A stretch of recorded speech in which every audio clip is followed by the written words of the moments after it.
these things that we have counted on. I'll always be able to just go do this or that. And it's like, no, this year, no, actually not. But what is the one thing that has not changed or wavered and will continue to not change or waver? And that's Jesus. Thanks for listening to If That Makes Sense, the Family Life original podcast where we talk about what life is really like as a Christian in your 20s-ish thereabouts. I'm Tim. I'm Mary. I'm Robbie. And I'm Lydia. We have a new friend with us today, Lydia. It's Hi, so Lydia. great to be here. I'm honored to be here, and it's super fun. We're happy to have you. Thanks for inviting me. Also, So official. but Lydia earns bonus points for being the first person on the show to bring her own decorations for the That's topic. gonna comment. And she has fuzzy, They're Christmas pom-poms. Red and green Christmas pom-poms. pom-poms. Yeah. They're really cute. and they I've been are looking at them. they are bedazzling her microphone They stand. are. If ever we forget what we're talking about, oh yeah, Christmas Oh, pom-poms. that's right. I will say have red I and green am pom-poms? troubled only by the fact that there are 5 red ones and only 4 green ones. That is... Whew. Well, wait, no, it's offset. it's red, green, red, Right, green, but red, the number green, is not red, equal. green, red. So I wish there was another green one. Oh, That's well, my it's- struggle. It's bookended by red, though. It's even that way. Otherwise, you'd start with red and even end with green, and that would feel off to me. All the This perfectionism. is All the what you OCD. get when you buy Christmas pom-poms at the dollar store. Yes. Yeah. For There we $1. go. That looks much better. So So what I'm interested, I find senses to be an interesting thing, especially around Christmas time. I think all of us do. But which of your 5 senses carries the most Christmas memory for you? I'm gonna hop right on it before someone steals mine. That way I look original. There's 5. There's Wait. 5 of them, unless you see dead people. Smell. Mm. Smell for sure. Anyone who knows me knows I'm the sniffer. I smell a lot of things. It's so true. He hasn't been doing it this much because COVID, but usually there's a Robbie nose right over top of your lunch if he thinks it smells good. What is Sometimes that? to last. You just brought me a candle the other day. Oh, that yeah. thing, I've It burned it smells so halfway good. through. It's They're so the good. best. It smells so good. So I would say smell, particularly Christmas tree, because we always got Oh, a yeah. real Christmas tree, and that whole smell would just fill the house and just And so anytime I'm on a hike or anything, I love to just break off the the needles. branches on the needles and just snap them open, and just boom, instantly Christmas transported in my mind. And the great thing about this question is pretty much any one of them, I can be like, oh, yeah, there's a Yeah. strong case for that. Yeah, I had a lot of trouble deciding what one because I'm like, there's so many good answers. I don't know. I was trying to think through like if I could do without one. Like what would it be? Like if I could just be like, okay, how could I experience Christmas if I didn't have like that one? And that was really hard. That Yeah. was really hard. Well, tell because us. I love dying them to all. know. Okay, well, it's funny because the one that I thought that I maybe could possibly do without was smell. I know, shocker. I guess I For didn't steal sure anybody's. hard. Yeah. Well, I don't know. I think you I maybe I could don't do know. without touch because I feel like there's not a lot for me that's Yeah, associated that's with true. feeling Although things. fireplaces. Yeah. But some people don't have, some people can't see and Yes. can't hear, That's so there's true. like, Mm-hmm. I'm sure that there are different ways that people, compensate for different senses. If you can't see the twinkly lights, I'm sure you would definitely be like, give me all the smells and all the things, and everybody's Christmas experience is so different. But for me, I think I find, like, I just have so many memories, I think, rooted in all of the different senses. It would be for sure hard to just pluck one away. Yeah. But yeah, Christmas cookies and eggnog, man, that would be hard to go without. That would be tricky. Do you think it's because we don't have them like the rest of the year? Is it like certain candies like that you can only get at Halloween and you're like, this candy's gross, but I love it because I only it eat at is. Halloween? I think it's like is that, if they sold eggnog all year long, It'd be terrible. it'd be like, oh, Ew. Get eggnog. this thick What? egg milk out of my face. Yeah. And now I'm like, give me all the eggnog. Yeah. It definitely is an association thing. But big question, do you split your eggnog with milk or do you drink it straight? I didn't know there was an option to cut it by itself. Sure. Eggnog sans additives. Yeah. I grew up with an accountant as a father and 4 siblings. So it was cut. It was half milk, half eggnog. So, where's the accountant part come in? Is just budget. Save. Save the money. okay. Okay. Because eggnog is a little expensive. No, that's true. So if you're going to buy like a quart of eggnog, it's gotta sustain last. 6 people. See so. the last budgeting episode as to why that didn't connect with me. No worries. Or But yeah. or look forward to our budgeting episode as to why that didn't connect with There you me. go. Yeah. But then when I All got married, eggnog. my husband is like, "You do what with your eggnog? You add milk? What?" And I was like, "Isn't that what everybody does?" And he was like, "No, all no, eggnog. we just drink it like eggnog." And I was like, "Oh, that's cool. I can get behind that." So I'm good now. I think my answer would probably be sight. There's a lot of just like the twinkle lights, Yeah. like you were saying. Growing up at my parents' house, our living room went all the way up to the roof, so it was like a cathedral ceiling sort of thing, and there was a banister for the upstairs.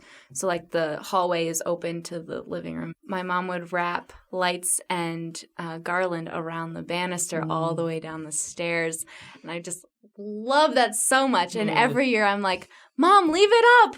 Leave it up! Why are you taking it down? No!"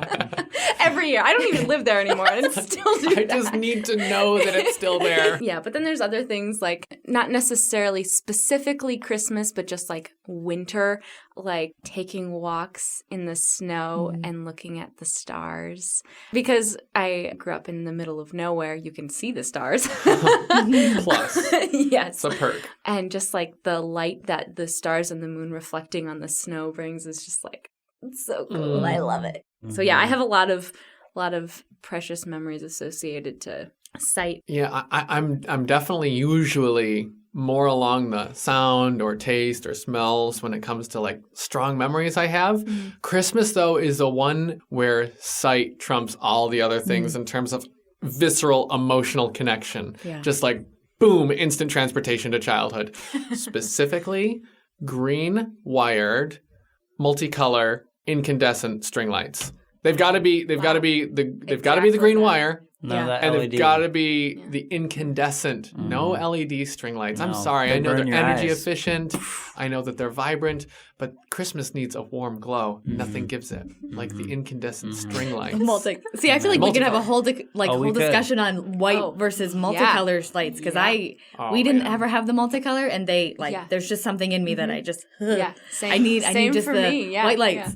I don't know why. It's just- I'm a multicolor guy myself because we grew up with them. Yeah. We grew up with the smattering of random this grandma ornament from grandma, this ornament from Yes. aunt, whoever, Oh, and yes. this one as I made as a child and has a picture of myself in kindergarten with the scribble scrabbly. Yep. My roommate has one that he made in kindergarten. It's this angel he made out of Play-Doh that's just, it's beautifully hideous in the most adorable way. But they're like old friends. Yeah. You like Yes. open them out of the box. You're like, oh, remember this Yes. ornament? I haven't seen it in a year. It just there's so, So much special. wonderful memory in your. And then you have my aunt's tree that was like in her window that's like 10 feet tall, gold ribbon, only gold music notes because she's a music teacher and white lights and don't touch the tree. Oh, it's very not the kind of tree we had. I feel like some people have that tree, and then they have like There's the like tree in the back two kinds that's of like wonky and all the ornaments and the crazy lights. You got sometimes you just gotta have both. You The gotta have, mullet like, approach, business up front. sophisticated- Yes, party in the back. Party in the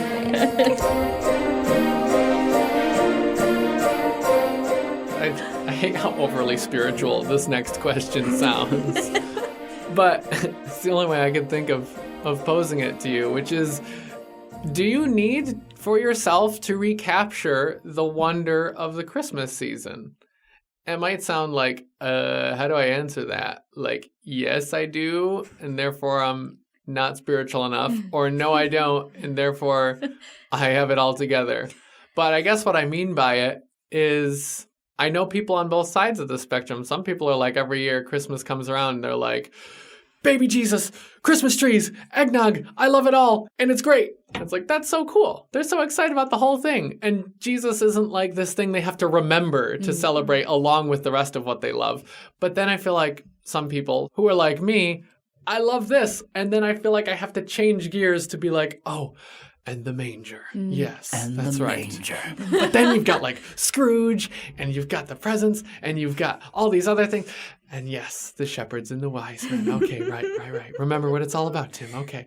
It seems like there's a weird 2-track mentality for me, and I struggle to bring them together. Other people do an awesome job at it. Where do you fall on that spectrum, if you can see that as a spectrum? I'm the two-track mentality. I definitely get stuck there, especially with what I do for work, doing productions. Every year we do a Christmas production, which you don't start in December. You start working on it in September. So you're already sort of like singing Christmas songs from September all the way through December. And I've done that for many years. And so that is a lot harder for me because I'm already like really Christmased up by the time December comes, that when like the 25th arrives, it's like, yeah, well, it's just like every other day the last several months getting ready. And I'm sure there's people out there listening that do whatever, church cantatas or shows, and you realize you have to work on those things sooner than December. Yeah, that's difficult. And I think things like that are just important, like as a whole, when you look at Christmas, because a lot of it is that intentionality of thinking about, okay, well, why do all these things bring me so much joy? Like, you know, Scrooge and, you know, Christmas trees and all these things, like obviously those are not directly related to the birth of Jesus. But I feel like the season as a whole isn't, I don't know, for me, there's so much opportunity there to be like, okay, there's all these things going on that bring me joy, and the lights and the eggnog and all the things. But it's like at the core, like what is the purpose? And just remembering that it's about Jesus. And that's the whole reason why all of these things create this season. And I get it. You could take all of those away and there would still be like the power of Jesus's birth and, you know, the fact that he loved us and came to earth as this tiny, humble baby, you know, no parades and excitement, just like, you know, simple, humble, stable manger. Like, I don't know, to me, there's just something at like the core that like, I know that is why all of this stuff like has a semblance of meaning, is because at the core of what Christmas is, it is about Jesus. And I think it's pretty normal to be like, you have to like refocus, you know, because it can be distracting. There's a lot going on at Christmas time. You know, you're busy and there's, you know, well, maybe not this year, but normally there's, you know, Christmas parties and all the things that, you know, can make December so crazy. But I think just taking the time to be intentional about like focusing on like, why am I so like drawn to the Christmas season? And I think a lot of it is the fact that because there's so much weight in like why we even have Christmas. And it's, you know, it's not just like, oh, a holiday that's like, it's kind of fun and has these like fun memories. It's like, no, there's like a heaviness in like a good way, like a depth maybe is a better word than heaviness. Yeah. A depth to like just the season itself, and that, you know, the love that God showed to humanity through sending his son as a baby at Christmas so that he could, you know, grow up and live a life and die on the cross and pay the penalty for our sins. Like that is just an incredible thing. There's so much beauty and depth to the Christmas season. So I think for me anyway, the reason why there's so much, I think like power to the season is because we're celebrating something so incredibly powerful. Yeah. It kind of makes me think about the Jewish celebrations. Like, they had so many celebrations of the different things that happened. Like, I'm just sort of thinking about that and going, they can do that and not lose the reason why they're doing it. I think that's important to be aware of in this season, just all the fun traditions that we have every year, but remembering as we're doing them why it's so exciting and so special. And by that, are you referring specifically to like the kind of celebrations that were like commanded in the Old Testament that God was like, hey, you're going to have this week-long thing and do this and okay, gotcha. Because it makes, because when I think about, oh yeah, Jesus was born and saved us from our sins, my natural reaction is to be like, oh, so we need to be serious about this. But God told the Israelites to celebrate and to have like week-long parties and things. And I'm just like, oh, okay. That makes me feel a little better. That's interesting. Yeah. I like that. I like that perspective a lot. It's like C.S. Lewis used to, a phrase he used was, "There's no use trying to be holier than God," and he used it in a different context. But I think it applies here. It's like, wait, no, we should be somber and serious and reflective instead of joyful and jovial and jubilant. It's like God says, though, to be celebratory and save the best food for this time of year. Not with Christmas specifically, there's no command about that, but referring like you are, Mary, I think very aptly to the Old Testament celebrations. God deliberately made it so, like, okay, this is a law to have the biggest party you can have and get the best food you can. And, like, you have to do this. Like, have a ton of fun. Yes, parties are mandatory. And I think it comes back to what we were saying about laughter. Like anything good, I feel like anything that truly is good has to have some sort of source. And I feel like goodness is from God. And I feel like if we enjoy getting together, being together, laughing, cracking jokes, being funny, eating delicious food, having weird traditions like putting trees in our house. I feel like those things that do bring us joy, I feel like those have to somehow be from him because they're good things. And I feel like good things come from God, you know? And so it's like, I feel like they're good thing. And it's not saying that what happened wasn't something that we should be taking seriously, but it's something that, yes, we need to be taking seriously, but also we can be happy about it, you know? It's worth celebrating. I mean, it's 100% worth celebrating. Exactly. So are you telling me that I can resolve my tension that I have had for many years of feeling maybe sometimes guilty, like, oh, but I'm not being spiritual enough with this reflection. So are we coming to the conclusion once and for all, for everyone around the world who are all listening, waiting on our judgment for this? This is official. Ooh.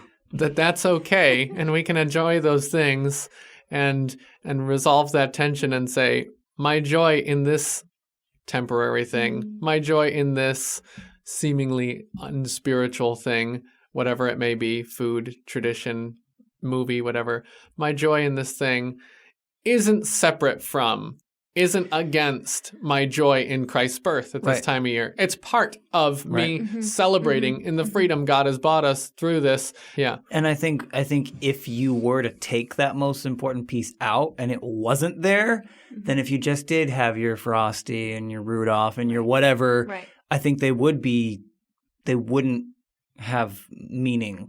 And I'm not saying like, oh, Jesus and Rudolph are equal. Like I understand that. But I feel like if you take the true meaning out, what is left? I mean, if you just watched some of those holiday movies and wasn't, and if that's truly all it was, then it is sort of like, okay, cool, it's just another thing to celebrate for no reason. But when we as believers know that we have that true reason to celebrate, I feel like that is the star on top, and all the other stuff is just the decorations on the tree and the twinkle lights and the cookies, and everything else is, we know that Jesus is, the star on top of the tree. He's the most important. He's the reason. And I feel like that's why we then therefore can enjoy all these other things, because we know that it has a deeper meaning than just red and green and lights and cookies and being with family. I feel like those things are special to me because they are associated with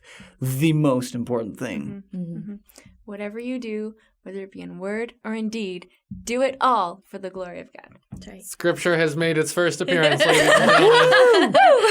I didn't even plan on that. It just happened. Roll credits. Roll credits.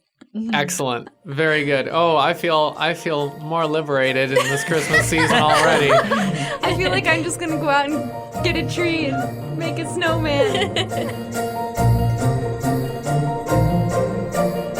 What opportunities do you want to take advantage of this year to celebrate Christmas differently?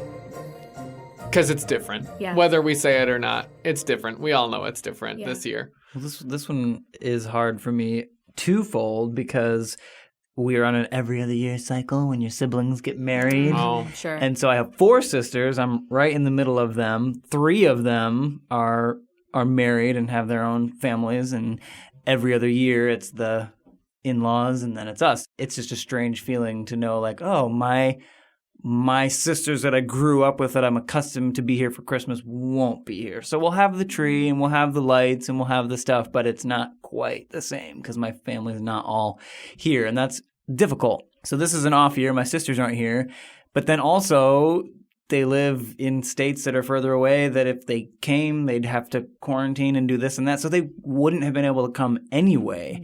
And so it's as this Christmas is approaching, it is difficult for me because in some ways I'm not looking forward to it. I'm like, I just can't wait for next year. Next Christmas is going to be great because next year this will all be over. How long have we been saying that? Who knows? Air quotes, by the way. Exactly. Yeah, those are my air quotes. So I keep on. I have this problem where I live in the future. I'm like, but next Christmas we'll all be home and this weirdness will be over and it'll be the real Christmas.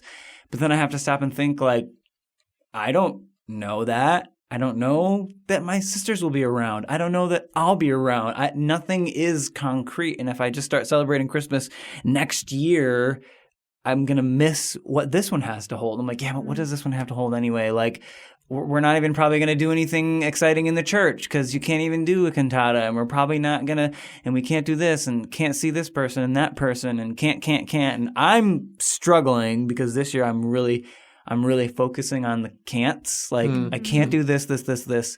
And I know that's the wrong view. So I thought about this question long and hard. And my answer is I don't know what I want to do, but I know I need to switch my mindset somehow because it's already kind of off. Right. That's fair. It's just going to be weird and different and awkward and yeah. For me, Christmas doesn't have to be on the day, like the day that everyone celebrates Christmas, because my dad often, I think there's been like 2 Christmas days that he hasn't worked that I can even recall. We don't usually celebrate it on Christmas. So that makes it less formal, I guess, which I kind of like because then it's just like, yeah, Christmas is more fluid and there's not all that expectation that one day has to be the perfect one. Exactly. Yeah. Exactly. But it's just gonna be weird this year. But who knows? Which of us knows? There's so much in the world that is not normal.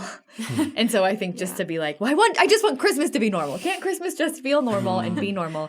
And it just isn't. I mean, I think just everybody is facing that, whether it be regulations of, states, traveling and all the things. And that's hard, especially when so much of your Christmas tradition is based in like family and just being with family. I mean, I feel like that often to me is like the most beautiful part. Like the trees are great, the cookies, whatever. But if you can just be with the people that you love, that's kind of like the senses, like those could all go away. Just give me my people.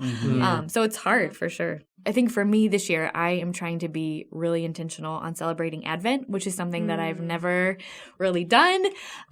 We did it when we were younger. We had the little Advent wreath and we'd light the candles each Sunday and read scripture. And it's something that I've wanted to do as an adult and just haven't because I think I may have figured it out. It comes back to me not wanting to celebrate Christmas until after Thanksgiving.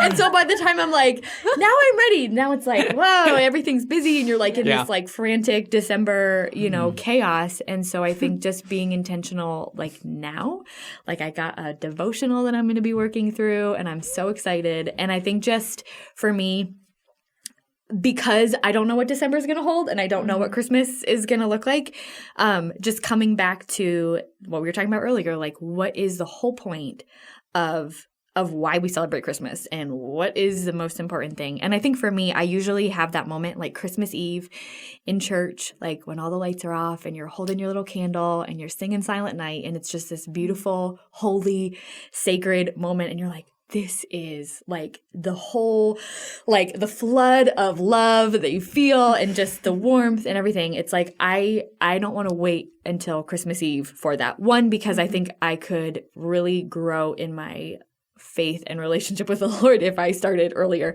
And 2, I don't know if we're going to have a Christmas Eve service. So I don't want to like put it off and be like, once it gets closer, then I'll focus on like the reason for the season. And until then, I'm going to just drink my eggnog and do the things. It's like, I want to be intentional now. I want to be intentional about celebrating and anticipating the arrival of Jesus when he, came to earth, and we celebrate his birth at Christmas. So Good. I'm really excited, like more excited than I have been about like anything in 2020. So That's awesome. yeah, Finally.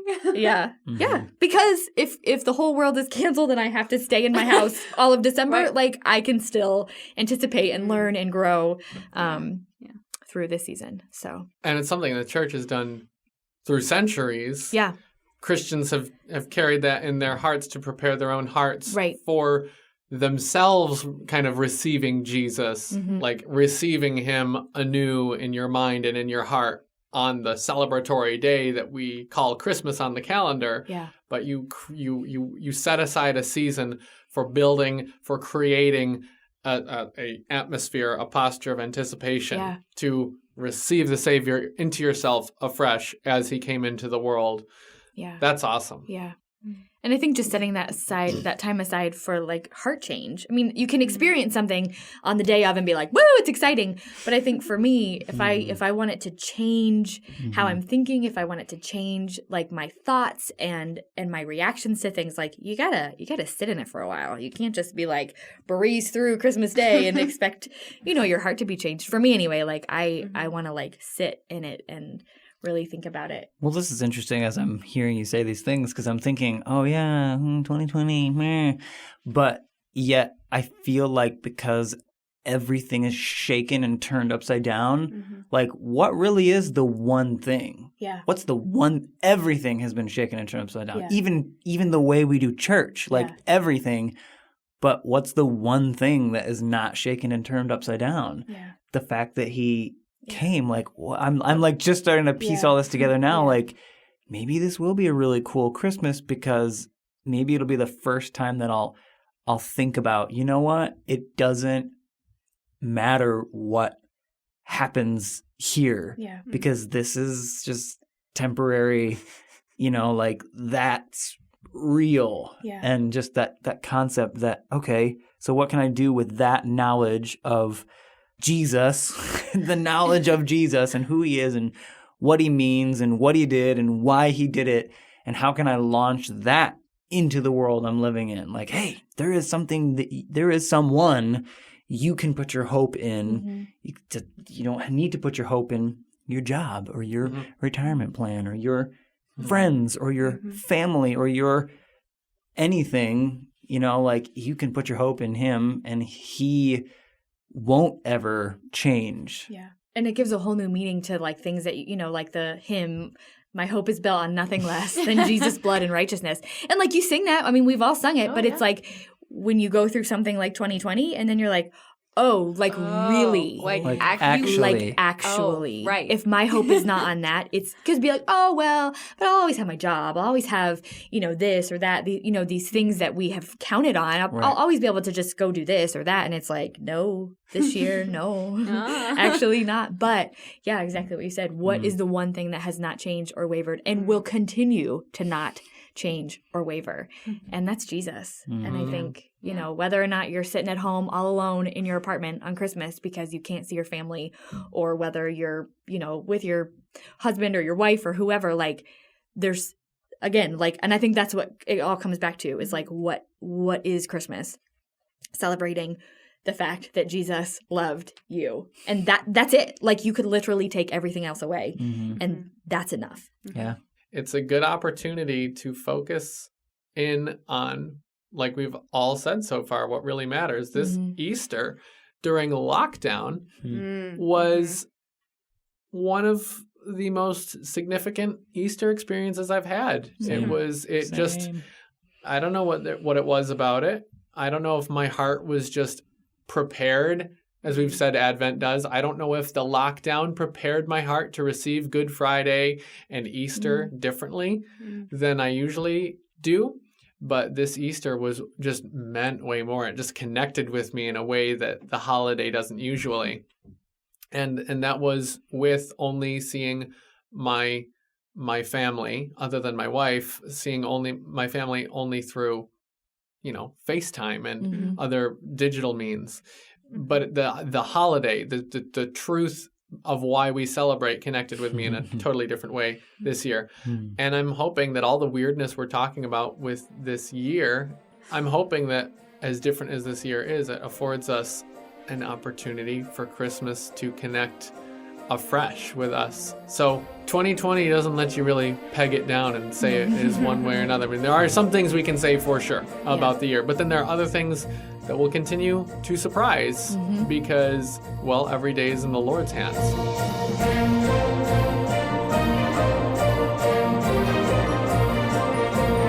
We're so glad you joined us for another episode of If That Makes Sense, the Family Life original podcast where we talk about what life is really like as a Christian in your 20s. If you enjoyed what you heard, we would be so grateful if you'd subscribe or share this podcast where you share things you care about with the people you care about. And also feel free to check out the other Family Life podcasts we've got at fln.org/podcast, like Therese Talk with Family Life Morning's own Therese Main, and 10 Minutes With, interviews by voices you know from family life with artists, authors, speakers, and other Christian figures. You can find those and more on your favorite podcast app or at fln.org/podcast. Thanks so much for joining us, and we're looking forward to talking with you in the next one.